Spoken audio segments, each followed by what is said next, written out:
ఈ నెల 9వ తారీఖు నుంచి రాష్ట్ర ప్రభుత్వం చేపట్టిన మహాలక్ష్మి ఉచిత ప్రయాణం మహిళలకి, ఆడపిల్లలకి, అదేవిధంగా థర్డ్ జెండర్కి టీఎస్ఆర్టీసీ యాజమాన్యం చాలా సక్సెస్ఫుల్గా ఇంప్లిమెంట్ చేయడం జరుగుతుంది. చాలా చోట్ల అనూహ్య స్పందన వచ్చింది. రికార్డ్ స్థాయిలో ప్రయాణికులు మా బస్సులో ప్రయాణం చేయడం జరుగుతుంది.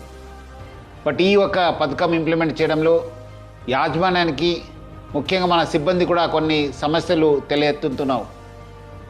ముఖ్యంగా చాలామంది మహిళలు తక్కువ దూరంకి వెళ్ళే వాళ్ళు కూడా మన ఎక్స్ప్రెస్ బస్సులో ఎక్కి దూర ప్రాంతం వెళ్ళే ప్రయాణికులకి ఇబ్బంది కలిగించే విధంగా ప్రయాణం చేస్తున్నారు.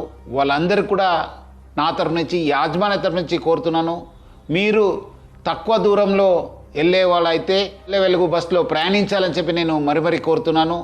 అదేవిధంగా కొంతమంది మహిళలు స్టేజ్ కాకుండా మధ్యలో, రోడ్ మధ్యలో ఆపడము, లేదంటే ఎక్కడ కావాలో అక్కడ ఆపండి అని చెప్పి అడుగుతున్నారు. దీనివల్ల కూడా చాలా దూర ప్రాంతంలో వెళ్ళే వాళ్ళు కూడా చాలా ఇబ్బంది కలుగుతుంది. స్టేజ్ దగ్గర మాత్రమే మా బస్సు ఆగడం జరుగుతుంది.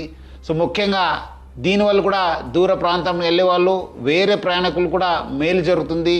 మన కండక్టర్స్కి, డ్రైవర్స్ కూడా బాగా జరుగుతుంది. లేదంటే కొన్ని చోట్ల మనకు చాలా ఇబ్బంది కలుగుతుంది. మన కండక్టర్స్ కూడా చాలా ఇబ్బంది పడుతున్నారు. ప్రజలు బాగా సహకరించారు. వాళ్ళందరూ కూడా నా తరపు నుంచి, యాజమాన్య తరపు కూడా ధన్యవాదాలు తెలుపుతున్నాను.